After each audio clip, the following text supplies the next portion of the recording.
Sebagai hikmah kita nyoga sin. Kepu demang bujuk nyoga sin. Hanya hadup ugatsinnya hikmah. Padahal bagi Allah Ta'ala itu dia memang dijadikan miskin banyak hikmah bagi dia. Ya kaya hai hidup timang. Hai hidup timang. Baru motor baru dah beliau kai bahu. Kan? Mamanya lain-lain alam. Ti. Ya kan lebih bahaya alam. Jadi itu sudah di setel, kagak setel. A'udzubillahi minasyaitonirrajim. Sebagai lanjutan penafsiran Quran surah Ali Imran ayat 31. Fawajaba ala kaffatil khalqi mutabi'atuhu. Mestilah, wajiblah, tidak boleh tidak, memang mesti terhadap kita sebagai makhluk, terutama sebagai umat Nabi Muhammad, menjadi mutaba'ah, menjadi orang yang mengikuti. Sehingga ada doa yang sering kita baca selepas salat, Allahumma rzuqna mutaba'atan Nabi sallallahu alaihi wasallam. Ya Allah, jadikanlah kami sebagai orang-orang yang mutaba'ah, orang-orang yang mengikuti, orang-orang yang loyal kepada Nabi sallallahu alaihi wasallam. Di mananya yang kita menjadi mutaba'ah? Dalam hal apa kita mutaba'ah, menjadi pengikut Nabi? Dalam lanjutan doa yang sering kita baca, yaitu awwalau wa akhirau wa zahirau wa batina, qaulau wa fi'lau wa ta'atan wa ibadatan wa amalan salihah wa adda. Yaitu dalam hal pertama qaulan. Jadi qaulan yang kita ikuti adalah qaulan Nabi. Maksudnya mengikuti teladan kepada Nabi dalam hal ucapan. Kemudian wa fi'lan, perbuatan, termasuk perbuatan ibadah, termasuk salat ini. Salat, ibadah, apapun yang kita lakukan, atau sikap, atau akhlak, maka itu adalah qaulan wa fi'lan dari Nabi. Sehingga hadis itu diberi makna yaitu perkataan dan perbuatan Nabi yang harus diikuti. Hadis ma wusifa, apa yang disifatkan kepada Nabi, min qaulin au fi'lin, dari perbuatan Nabi, dari ucapan Nabi. Jadi ini menjadi ikutan semuanya yang disebut dengan uswah. Kemudian awalau wa akhirau, dari awal hingga akhir. Jadi ikut Nabi dari awal kehidupan kita hingga akhir kehidupan kita, atau dari dulu hingga sekarang semua ikut Nabi. Dan usia kita tidak membagi. Misalnya umur hitun sampai 25 tahun ikut Nabi le, untuk 26 baru ikut Nabi. Kemudian jadi total secara utuh, awalau wa akhirah. Kemudian wa zahirah wa batinah, lahiriah yang tampak dan juga batiniah. Ini namanya uswatun hasanah secara utuh. Kemudian semua hal-hal yang memang itu menjadi sunnah Nabi, kecuali ada hal-hal yang oleh Nabi menjadikan itu sebagai takhassus, yang spesial, spesifik untuk kita umat. Contoh dalam hal memiliki istri, itu kita tidak ikuti sejumlah istri Nabi. Jadi adik sunnah Nabi, itu untuk kita umat sesuai dengan ayat Al-Quran, kebolehannya 4, bukan perintah 4, kebolehannya. Berarti yang namanya kebolehan ya boleh, bukan larangan. Mudah-mudahan tidak ada yang menerjemahkan kebolehan ini sebagai larangan. Maka tidak tercela orang poligami, yang tercela orang berzina, yang tercela orang poligami tidak tercela. Lu dijadikan itu sebagai bad image, atau image negatif, image buruk. Yang hana pas agak aja bakon wabah berumah tan sangat nyam kawin nyoga buat menang kira-kira. Jadi jangan itu menjadi sesuatu yang negatif selama itu dilakukan sesuai dengan kaidah-kaidah munakahat. Jadi dalam hal Nabi menikahi lebih dari 4, ini bukanlah qudwah bagi kita, bukan menjadi objek yang kita ikuti, sebab dalam hal ini adalah kekhususan. Karena bak nabiyan ada beberapa hal yang memang sangat diistimewakan menjadi sebagai sifat keutamaan Nabi.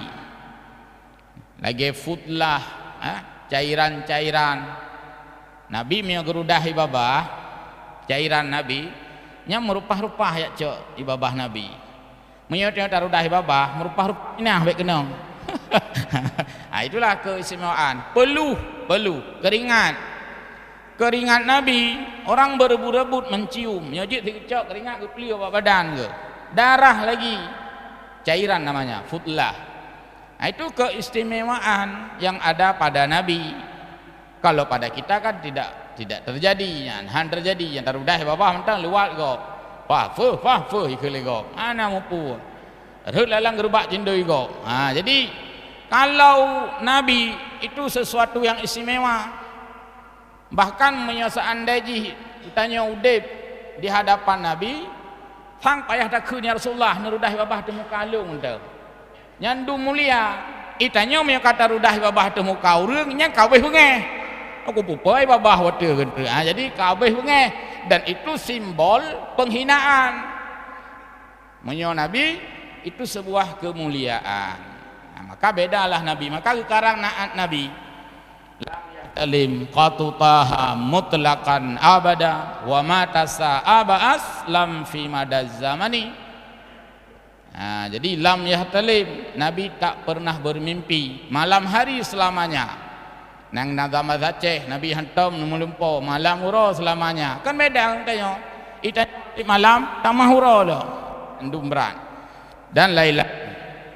Jadi walaupun di sini disebutkan dalam mutabaah, kita mengikuti Nabi pada semua yang menjadi sunnah beliau, kecuali yang menjadi takhasus, hal yang sangat spesifik.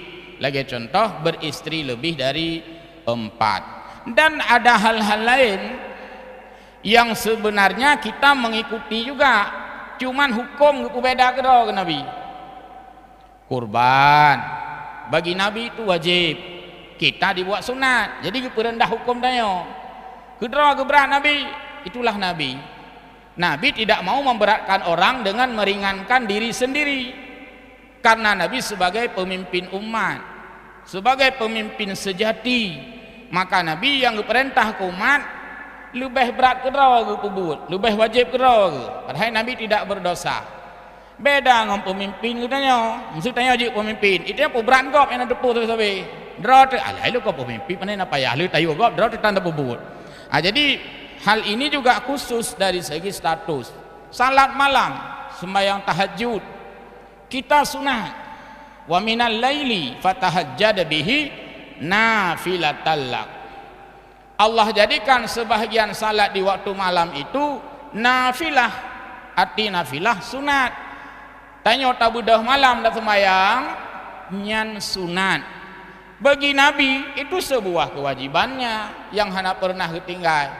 Maka Nabi tidak pernah ketinggalan bangun di waktu malam untuk salat.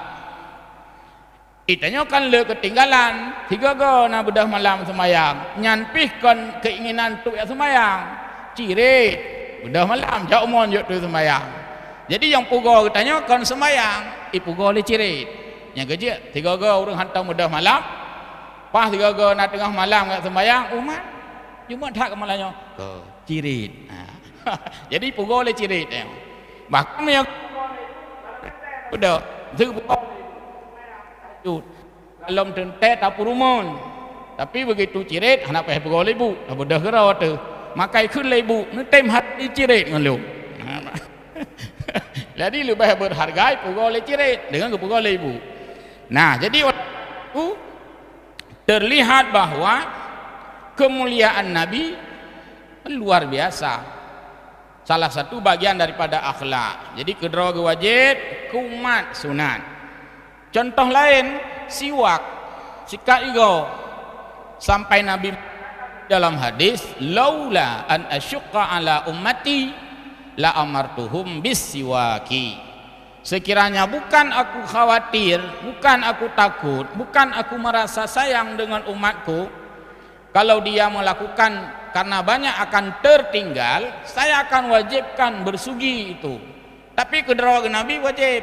Nabi setiap salat itu, karena ada matan hadis lain ala kulli wudu'in, pada setiap wudu, ada hadis lain setiap kulli salatin, setiap musalat wudu'in sama hadis. Hana-hana bertentangan. Jadi pajan kadang-kadang Nabi bersugi ketika hendak wudu, kadang-kadang Nabi bersugi ketika hendak salat. Tapi yang jelas bagi Nabi bersugi itu adalah kewajibannya. Kegetanya hang tu wajib, akan sayang takut-takut tertinggal dan pastilah tertinggal. Jadi tanya paling-paling tak berwuduk kan, tak bersugi saat mandi. Miunata mana rata-rata mandi orang kita pagi dan sore. Mandi siang itu jarang. Bengah nganteput. Yang kenyang dari kaigo. Jadi sembahyang asar kita banyak tidak bersugi. Itulah karena Nabi membuat hukum sunat, maka kita tidak berdosa, tidak bersugi. Sekiranya Nabi bukan kasihan dengan kita yang banyak lalai, maka salat asar tanpa bersugi, tinggal kewajiban. Dosa. Salat isya kita rata-rata tidak bersugi. Rata-rata kita bersugi adalah mau salat subuh, karena tak berdoa subuh dah jauh dari kaigo. Nyana dah sembahyang, dah kaigo. Alian sembahyang maghrib karena mana seput kuno. Isya hana. Jadi leboh wate tanya hana tak bersugi. Banyak waktu yang kita tidak bersugi, sedikit waktu yang kita bersugi. Maka karena pertimbangan itulah oleh Nabi tidak mewajibkan bersugi untuk kita. Jadi Nabi wate diterapkan hukum, wate diterapkan satu aturan, sudah dipertimbangkan jangan merugikan umatnya. Hanya payah kecok contoh oleh pemerintah supaya terjadi good government dan good governance. Maka setiap rule kebijakan pemerintah payah kecep-cep ile.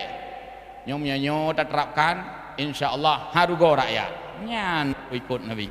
Apa ni nak terus? Nyom dapat listrik mengsupi rakyat. Baik dapat tak mendih. Menyonyo mendih, menyonyo meno. Nah, jadi kita belum mengarah ittiba ini atau mutaba'ah ini belum mengarah kepada hal-hal yang kadang-kadang bersifat imamah kepemimpinan. Hanya ikut Nabi dalam tataran mungkin sembahyang, puasa, jangan dalam fikih, dalam ibadah, bab ibadah. Sedangkan bab muamalah dan juga bab-bab yang lain masih kurang, bukan tidak ada, masih kurang. Apa tentang sosial kemasyarakatan? Pula mentang naurung dalam persepsi ilmu sosialnya kan ilmu agamanya mentang mahlah jojo. Mentang na persepsi ilmu matematiknya kan ilmu agama. Mentang na persepsi ilmu kesehatannya kan ilmu agama. Masih memilah-milah ilmu. Hanya lebih dalam. Kenapa? Karena belum syumuliyah. Artinya belum universal, belum mencakup semua aspek. Padahal mandum perlu, terutama ilmu kesehatan. Paling berat perlu. Ya, tapi kele tanya, alah ilmu kesehatan ke ilmu waktu baca putih. Nya nak ada fikir tanya. Padahal mandum butuh sehat tanya. Maka semestinya tidak ada ilmu yang terpisah daripada ilmu agama.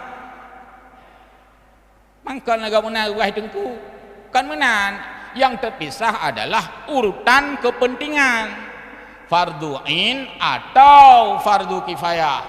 Munyo ilmu agama mandum ilmu agama. Hana yang ke ilmu agama. Terus ilmu olahraga, ilmu agama pada dasarnya. Karena ada hadis Nabi, perintah berenang dengan perintah menembak, memanah. Ini kan ilmu agama ya. Artinya ada purnawai Nabi, perintah Nabi, belajarlah memanah. Karena Pak Watenyan menyomu perang pakai panah. Menyomu tinggal kita alihkan makna, belajarlah menembak. Ada takat buat talak atau nah, bahkan karena berperang sekarang pakai senjata, tinggal kita sesuaikan saja. Berenang ya, karena ketika orang musuh lari itu mengarungi sungai, maka talit ipah tamlang punya mungkin belajar dirgantara, penerbangan dan sebagainya. Karena musuh belum ke langkrung sungko ngai leh itu. Nah, jadi begitulah. Semua itu ilmu perintah Nabi dan itu ilmu agama, tidak bisa dipisahkan. Hanya saja ilmu itu diklasifikasikan, dipilah menjadi fardu ain dan fardu kifayah. Kedua-duanya adalah ilmu agama, tidak ada yang ilmu agama. Mahal hanya ada doa tu. Rabbana atina fid dunya hasanah. Ya Allah, nabi ilmu bahagia dunia, bahagia akhirat. Mami telekai bahagia dunia. Kan katanya oleh Allah Taala ilmu dunia nah, hai hana mungkin bang bahagia ketemu ilmu dunia.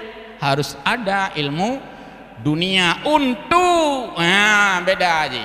Untuk kepentingan akhirat.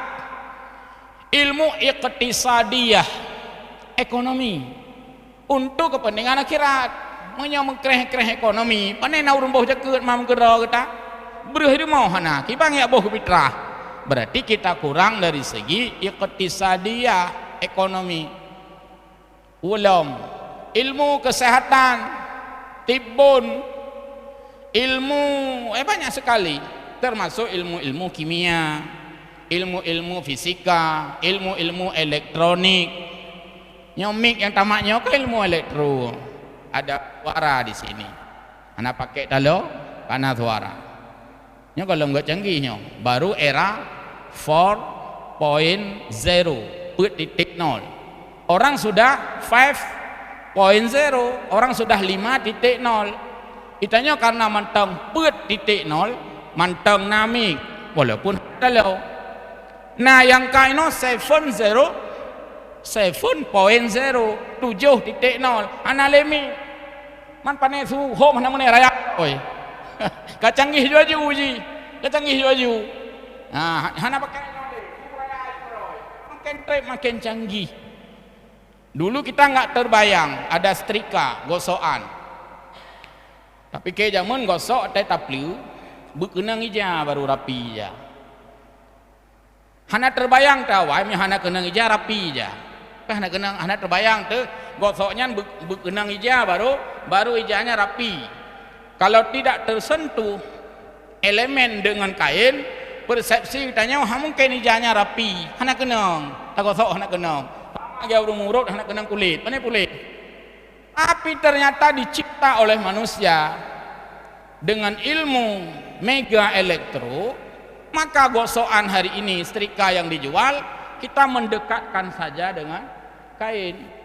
Ija yang kusut wal runyo, yang runyo benar rapi, hana tersentuh elemen gosokan dengan kain melhương, tapi ija rapi nu rapi. Berarti dua orang tu menyokat canggih lom, urang urut hanap Ahmad boleh geroy. Geputo mentang jaro boleh, gecok bak ukuran menggosoknya ke orang tu. Ya. Atau lebih canggih lom, gegerhem boleh geroy. Ya. Ya. Baik, jadi maksud saya fit dunia ini, ilmu di dunia ini adalah ilmu untuk menunjang akhirat, menunjang akhirat. Kemudian in kuntum wal sadiqina fi idai mahabbatillahi fakunu, jika kamu orang-orang yang benar dalam mendakwakan cinta kepada Allah, maka jadilah kamu orang yang mengikuti atau ia ketidak li awamirihi terhadap perintah Nabi, muti'in lagi taat. Jadi tak ikut perintah dengan taat. Hal keadaan muti'ina. Ini hal-hal keadaan. Bagaimana kita ikut Nabi? Muti'ina, dalam keadaan taat. Taat bukan rekayasa. Taat kepada Nabi adalah bukan rekayasa. Kau tak pegot-pegot. Memang menjadi sesuatu kebutuhan dalam hal kita mengikuti Nabi. Fattabi'uni Nabi. Fa in tuba'i min mahabbatillah. Kalau kamu adalah orang yang menjadikan sebagai orang yang cinta Allah, maka mestilah kamu mencintai diriku. Wa qalal ulama, para ulama berkata bahwa inna mahabbatal abdi lillahi ibaratun an idhamihi, bahwa persepsi cinta hamba kepada Allah itu bisa disebut dalam bentuk i'dhamihi, mengagungkan Allah, termasuk dalam makna mengagungkan syiar Allah. Kena ayat Quran bak surah Al-Hajj, wa may yu'azzim sya'airallah, siapa yang membesar-besarkan syiar Allah. Syiar Allah, salah satu syiar Allah adalah Nabi Muhammad. Maka orang bermaulid itu di dalam persepsi ilmu orang-orang Nahdliyin, orang-orang Ahlus Sunnah wal Jamaah, orang-orang tradisional, itu bagian daripada mengagungkan syiar Allah. Apa itu syiar Allah? Lambang kebesaran Allah. Bukankah Nabi itu adalah lambang kebesaran Allah?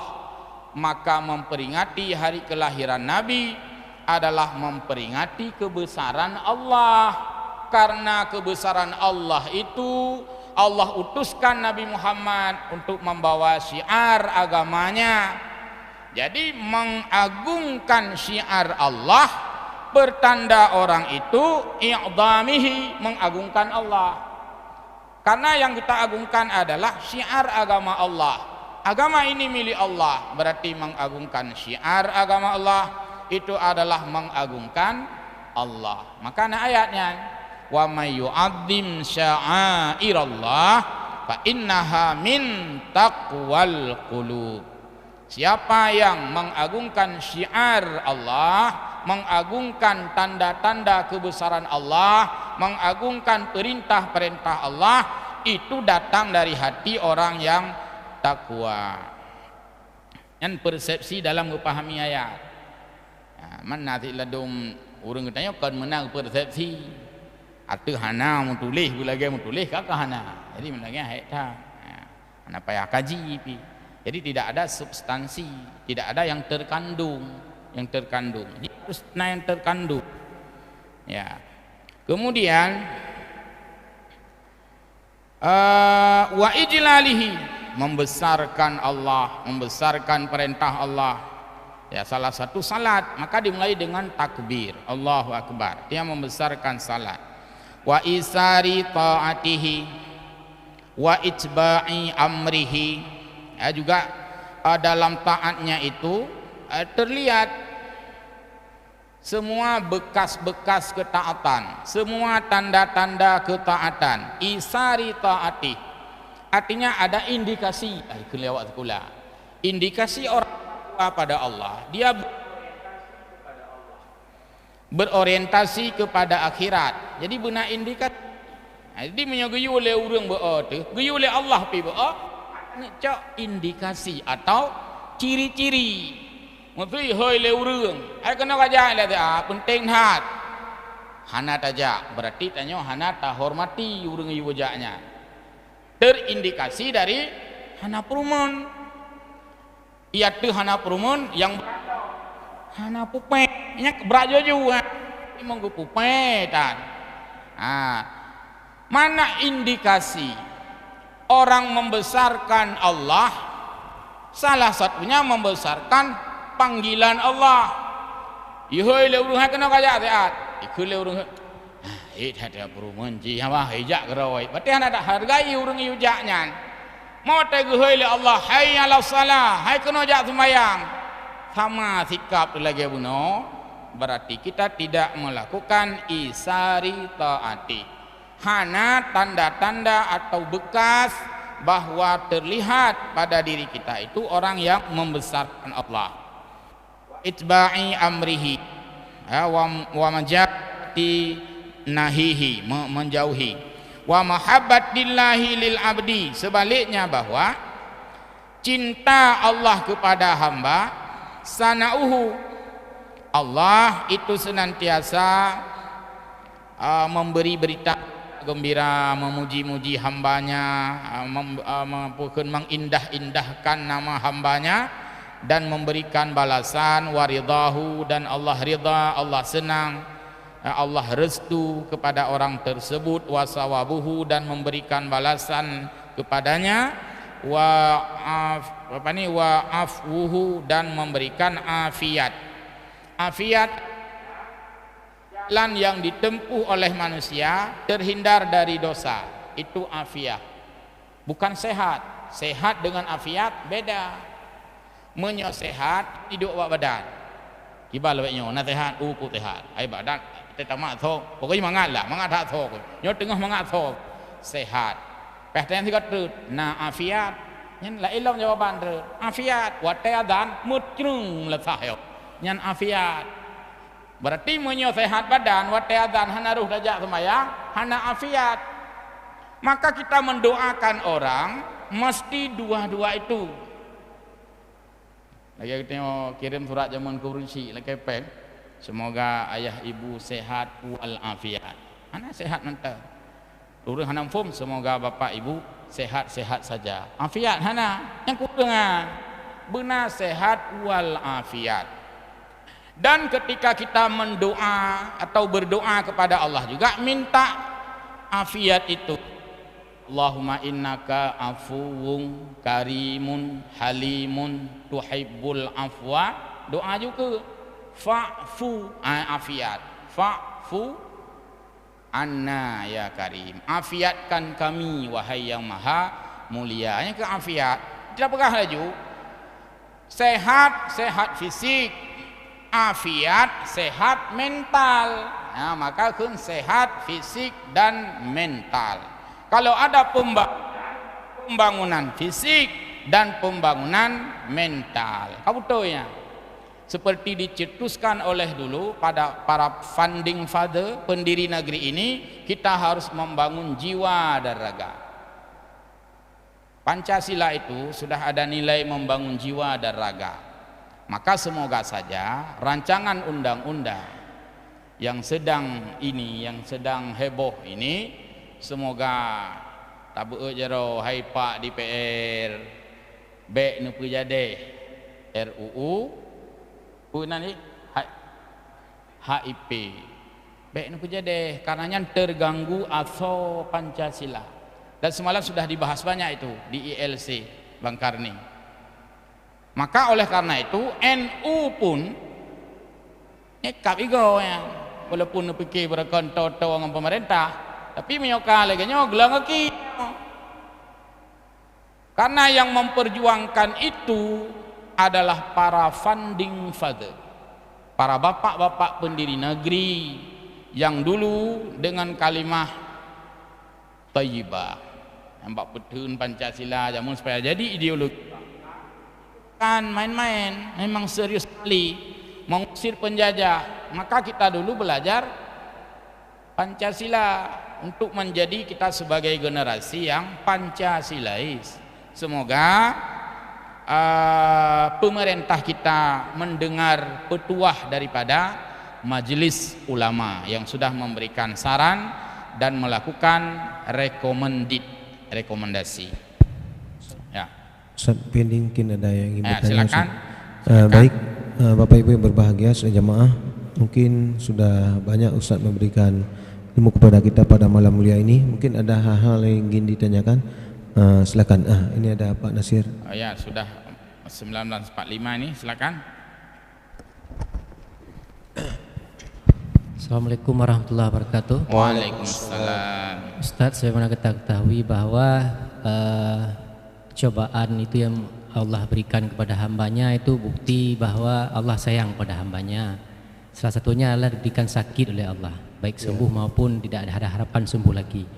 Apa kira-kira hikmah Allah berikan sakit pada seorang dan bagaimana menyikapi sakit itu sendiri? Demikian Ustaz, terima kasih. Assalamualaikum warahmatullahi wabarakatuh. Waalaikumsalam. Gimana Ustaz? Langsung aja? Boleh. Silakan. Ada dua bunyi hadis yang hampir sama, yang beda ujungnya saja. Pertama menyangkut dengan ilmu, kedua menyangkut dengan penderitaan. Hadis menyangkut dengan ilmu, may yuridillahu bihi khairan yufaqihu fiddin. Orang yang oleh Allah menginginkan dia menjadi orang yang baik, Allah berikan pemahaman agama. Nya urang gebi pemahaman agama, urang yang dalam pandangan Allah dia itu dijadikan orang yang baik. Karena dengan pemahaman agama je ibadat, mana boleh ibadat kan je urang God. Nah, itu maksudnya dalam hal ilmu. Yang kedua sama juga redaksi awal, may yuridillahu bihi khairan yusib minhu, singkat padat. Polanya sama persis. Orang yang oleh Allah menginginkan dia menjadi orang baik, maka Allah memberikan penderitaan kepadanya, memberikan musibah kepadanya. Salah satu adalah musibah sakit. Maka menurut persepsi kita, tapi kele kitanya, orang kena meninggal dengan penderitaan sedemikian lama dia sakit. Mataceh segala meninggal sempat pijut ruwet long. Upulu hanya minta piu sayang tu weh tu. Ada hikmah di balik itu. Selama sakitnya dia tidak mengingat yang lain kecuali dia ingat Allah. Mataceh kagak teror. Mantabohnya nge grup mereka, hai grup li. Mantabohnya nge chain mereka, hai nge chain li. Mantabohnya nge jungkat keung mereka, hai nge jungkat keung li. Gaduh istighfar gerog karena sakit. Jadi orang sakit itu memelihara dari pandangan yang haram. Hana gele gejak ho tahu agaknya. Mu medan hai gejak li, mulang tha hai gejak li. Jadi artinya orang-orang itu sudah memelihara mata. Yang kedua, hai lagi kenggap. Karena babah kepihan apa le? Mengkacang hijau hai le paju nak kira-kira. Mumpah maneo poding dapat tabah hai le. Tengok pi kata kek gop kap tabah apa maneo. Menai le 10 rubuh apa maneo. Apakah hamrekon mate tiga tu. Adi mu te tiga di pakak nun ja le saat. Apa jo poding-poding le. Nyan abe. Taboh gelah yang 2 boh mana insyaallah habis nyokot tekap hit babah napu saja ibu tabah. Nah, jadi selama sakitnya maka dia tidak berkeinginan sedikit pun untuk dunia. Hanya keinginan le ya. Tapu hanya le keinginan go. Karena yang gue timang adalah sakit. Dia selama itu dalam keadaan mengaduh istilah ji. Mengaduh kepada Allah. Jadi ingat tapi Allah, kelek ampun tapi istighfar tapi meninggal. Ketika dia meninggal sudah dalam keadaan steril karena sekian lama sakit. Meninggal mendadak kalau dentai dia mentaubat ke Allah Taala. Dengan ada pelung Honda go, minta tu. Hanya itu istighfar 3 pi. Nah, jadi itu hikmah. Jadi maka semua itu ada hikmah. Pasti itu ada hikmah. Termasuk hikmah ya kenapa ya kalau memang ini jadi tidak ada perubahan, kenapa tahun ini satu orang pun tidak bisa berangkat haji. Cocok hikmah di balik itu pasti hikmah yang kita tidak tahu lagi hikmah kita nyogasin tupu demang bujuk nyogasin tanya hadupu gasin yang hikmah. Padahal bagi Allah Ta'ala itu dia memang dijadikan miskin banyak hikmah bagi dia. Ya kaya hai dap timang, hai dap timang. Baru motor baru dah beliau kai bahu, kan? Mamanya lain-lain alam, ti. Ya, kan lebih bahaya alam. Jadi itu sudah di setel, kagak setel ya Allah. Ya. Ya. Mungkin jelas. Mungkin ada yang lain? Ada yang lain? Ya. Silakan. Silakan. Assalamualaikum warahmatullahi wabarakatuh. Waalaikumsalam. Yang kami hormati Ustaz Misran beserta para jamaah semua. Untuk mengikuti Nabi kita, baik perbuatan, perkataan maupun tingkah laku Nabi. Kemudian di dalam perjalanan ada timbul khilafiah atau perbedaan. Malah ada yang sebagian karena Rasul tidak, semasa hidup Rasul tidak melakukan, dibilang bid'ah itu. Itu bagaimana Ustaz untuk kita yang orang awam ini? Makasih. Assalamualaikum warahmatullahi wabarakatuh. Waalaikumsalam. Silakan. Jadi segala sesuatu, ini kan ada istilah meaning, orang belajar sekolah, makna. Apa itu sebuah makna? Meaning, arti. Maka arti itu ada dalam makna lughah, secara bahasa, secara semantik, istilah bahasa Indonesia. Makna bahasa adalah bid'ah itu apa yang tidak dilakukan oleh Nabi. Sebenarnya dari segi makna bahasa, bid'ah ini bukan hanya apa yang tidak dilakukan oleh Nabi, tapi apa yang Allah lakukan pun masuk dalam pengertian bid'ah secara bahasa. Buktinya ayat Al-Quran, Allah menyatakan sendiri, badi'us samawati wal ard. Badi itu bid'ah. Apa artinya? Allah menciptakan langit dan bumi yang tidak ada sebelumnya. Kan juga Allah kahana bumi lain. Berarti Allah pun melakukan apa yang tidak ada sebelumnya. Ini makna bid'ah secara lughah, secara semantik, bahasa Indonesia, secara bahasa. Sedangkan yang dianut adalah makna bid'ah secara ta'rif, secara definisi.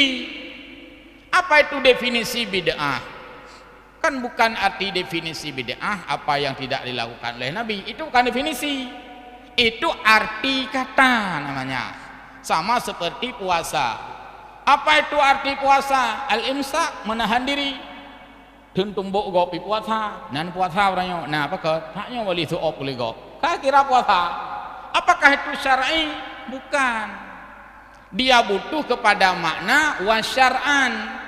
Maka secara syariat puasa adalah al-imsaku anil akli, dun hana tumajuk, wasyurbi dun hana jib'i, wal jima'i dun hana wata'i, dukhul berhubungan badan. Ada istilah, beberapa istilah.